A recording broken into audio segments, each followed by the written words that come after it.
Welcome to Kathalokam. Hi చిన్నారులు, స్వాగతం సుస్వాగతం అందమైన కథాలోకంలోకి. ఇక్కడ మాట్లాడే జంతువులు, తెలివైన పిల్లలు, మంచి నీతులు నేర్పే కథలు మీకోసం సిద్ధంగా ఉన్నాయి. సరే పిల్లలు, ఇంకెందుకు ఆలస్యం, ఈరోజు కథలోకి వెళ్ళిపోదామా? మరి కథలోకి వెళ్లే ముందు లైక్, షేర్ అండ్ సబ్స్క్రైబ్. ఒకప్పుడు రచయిత రవివర్మ అనే జ్ఞానవంతుడు ఉండేవాడు.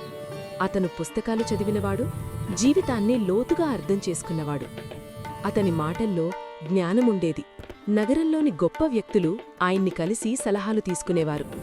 నగరంలో చాలా ప్రసిద్ధి చెందిన వ్యక్తిగా ఉండేవాడు. ఒకరోజు ఒక ధనవంతుడు రవివర్మలో తన ఇంట్లో విందుకు ఆహ్వానించాడు. రేపు రాత్రి మా ఇంటికి వచ్చి మాతో భోజనం చెయ్యాలి రవివర్మగారు అన్నాడు. ఖచ్చితంగా వస్తాను అని వినయంగా సమాధానమిచ్చాడు రవివర్మ.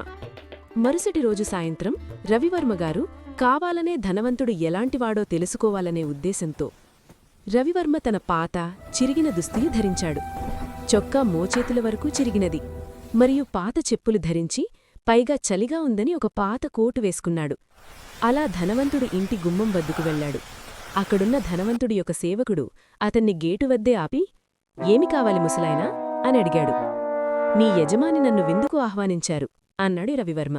సేవకుడు అతన్ని పైనుంచి కింద వరకు ఎగదిగా చూసి నవ్వాడు. నిన్ను మా యజమాని పిలవడమా? నేన్నమ్మను అన్నాడు. అప్పుడు రవివర్మ, సరే నీవే వెళ్ళు, అడిగి చూడు అన్నాడు. సేవకుడు ఇక్కడే ఆగు అని లోపలికి వెళ్ళిపోయాడు.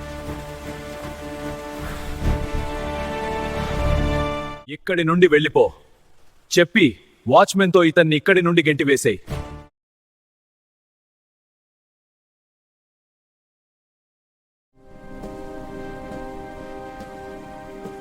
రచయిత రవివర్మ ఏమీ అనకుండా నిశ్శబ్దంగా తిరిగి ఇంటికి వెళ్ళిపోయాడు. కొద్దిసేపటికి రవివర్మ ఈసారి తన అత్యుత్తమ వస్త్రాలు ధరించాడు. మెరిసే పట్టుపంచ, శుభ్రమైన కోటు, తలపాగా ధరించి వంటికి సువాసన జల్లాడు.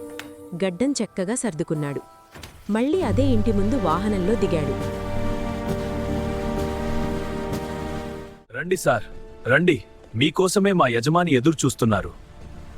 ధనవంతుడు ఎదురు వచ్చి స్వాగతం పలికి అతిథుల మధ్య అత్యంత గౌరవస్థానంలో కూర్చోబెట్టారు.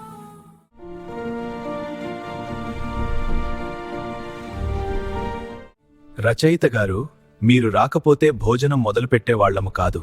అతిథులకు ఆయన గొప్పతనం గురించి చెప్పారు. భోజనం వడ్డించారు. అప్పుడే రవివర్మ వింతగా ప్రవర్తించాడు.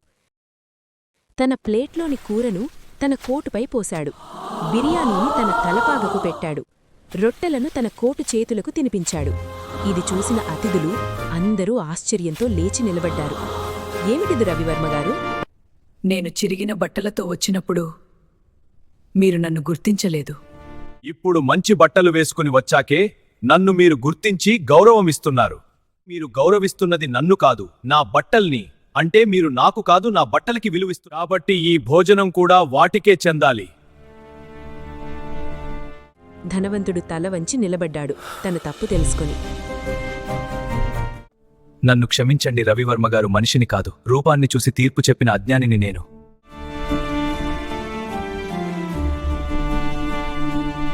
విలువ అతని దుస్తుల్లో కాదు, అతని వ్యక్తిత్వంలో ఉంటుంది. ఎవరినైనా రూపాన్ని చూసి కాకుండా అతని గుణాన్ని చూసి విలువ ఇవ్వాలి. సరే పిల్లలు, ఈరోజు కదా మీకు చాలా బాగా నచ్చింది కదూ? ఇలాంటి ఎందో కథలు, వింతలు, విశేషాలు మీకోసం మన కథాలోకంలో సిద్ధంగా ఉన్నాయి. ఇలాంటి కథలు మళ్ళీ మళ్ళీ చూడాలనుకుంటే లైక్, షేర్ అండ్ సబ్స్క్రైబ్ మీ మన కథాలోకం. ఓకేనా పిల్లలు?